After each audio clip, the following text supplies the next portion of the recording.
Assalomu alaykum hammaga. 16-testning yechimlarini ko'rib chiqamiz. Birinchi savol. Hoshimjonda 1200 so'm puli bor edi. Dastlab u 4 ta 100 so'mlik va 10 ta 50 so'mlik tangalarni yo'qotib qo'ydi. Qancha puli qoldi deyapti.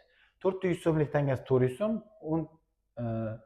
10 ta 50 so'mlik tangasi 500 so'm bo'ladi. 1200 dan 400 va 500 ni yig'indisini ayiradigan bo'lsak, 300 so'm puli qolgan bo'ladi. To'g'ri javob A. Ikkinchi savol. Tenglamani yeching deyapti. -7 ni o'ng tarafga qo'shish qilib o'tkazadigan bo'lsak, 14 ga 7 ni qo'ysak 21, x topmoqchi bo'lsak 21 ni 3 ga bo'lamiz, x teng 7. Uchinchi savol. Bog'da 240 ta daraxt bor edi. O'rik o'shaning 4dan 1 qismini tashkil qiladi. Demak, 240 ni 4dan 1 qismini topadigan bo'lsak, bu 60 ta bo'ladi. Olma esa o'sha daraxtlarning 3dan 1 qismini tashkil qiladi deyapti. Demak, 240 ni 3dan 1 qismi 80 ga teng bo'ladi.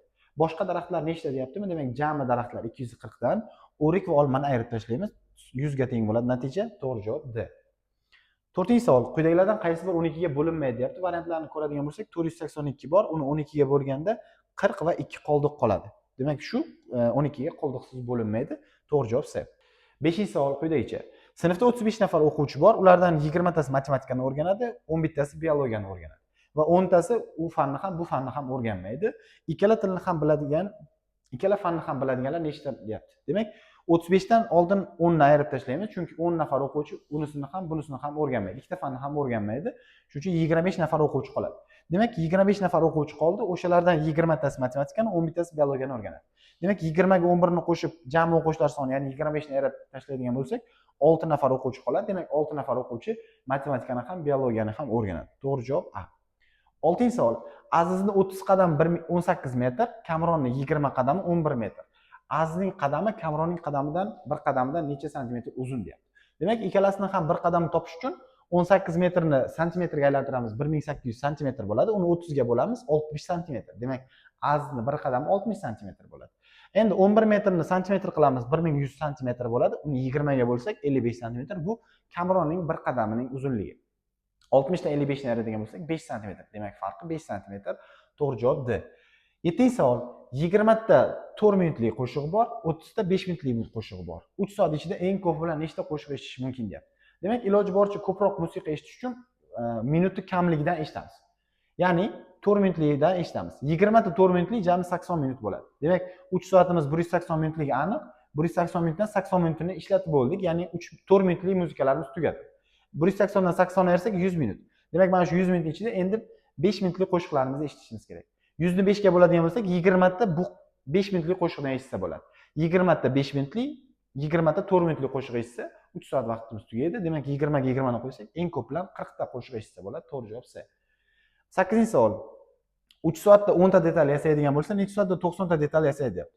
Demak, 3 soatda 10 ta, noma'lum soatda 90 ta bo'ladigan bo'lsa, proporsiya qilamiz, 3 ni 90 ga ko'paytiramiz va 10 ga bo'lamiz. 3 ni 90 ga ko'paytirsak 270, 10 ga bo'lsak 27 soat bo'ladi. To'g'ri javob B. 9-chi savol.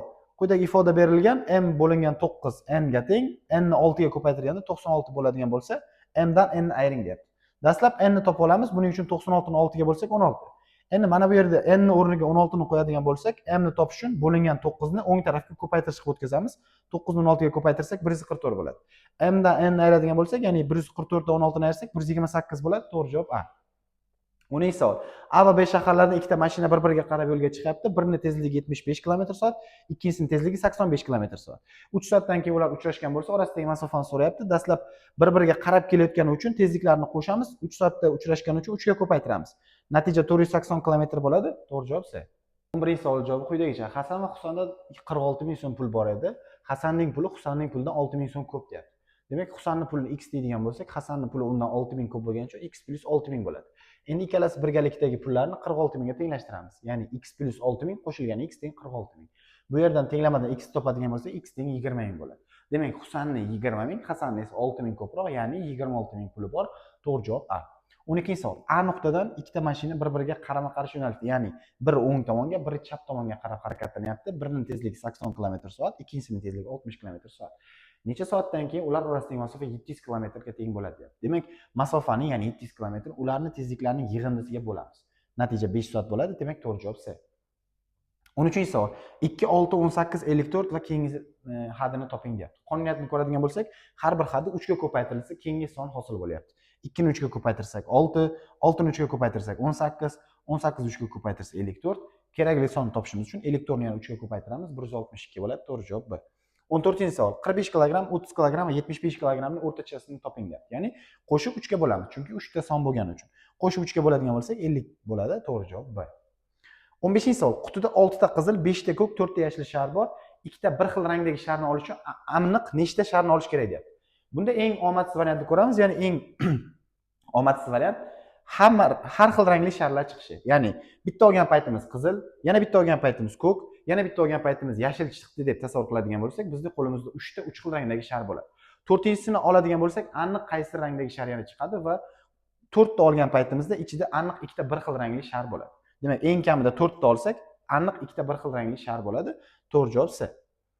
16-savol. Jamshid 6 ta o'rtog'iga 84 ta konfetni taqsimlab bermoqchi. Har bir bola nechtadan oladi deyapti. E'tibor beradigan bo'lsak, 84 ni 6 ga bo'lmaymiz, chunki Jamshidning o'zi ham bor, 7 kishi bor. Demak, 84 ni 7 ga bo'lamiz. To'g'ri javob 12. Ya'ni har bitta bola 12 tadan oladi. C bo'ladi. 17-savol.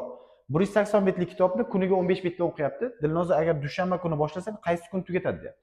Dastlab 180 ni 15 ga bo'lamiz, 12 bo'ladi. Ya'ni 12 kundan keyin tugatadi. Agar bugun dushanba bo'ladigan bo'lsa, 12 kundan keyin hisoblaydigan bo'lsak, juma bo'ladi. To'g'ri javob D.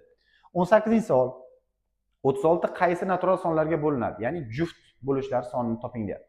36 ning juft bo'lishlari 2, 4, 6, 12, 18, 36. Ya'ni 6 ta juft songa bo'linadi. To'g'ri javob A.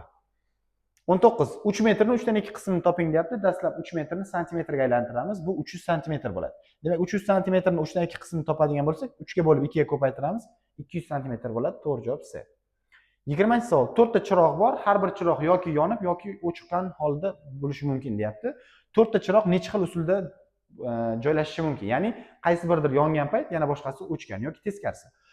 Har bir chiroqning ikki xil varianti bor, ya'ni yo o'chgan bo'ladi yoki yoniq bo'ladi. Har bitta chiroqda ikkitadan imkoniyat bo'lgani uchun 2 dan ko'paytirib chiqadigan bo'lsak, 16 xil tartibda joylashtirsa bo'ladi. To'g'ri javob D.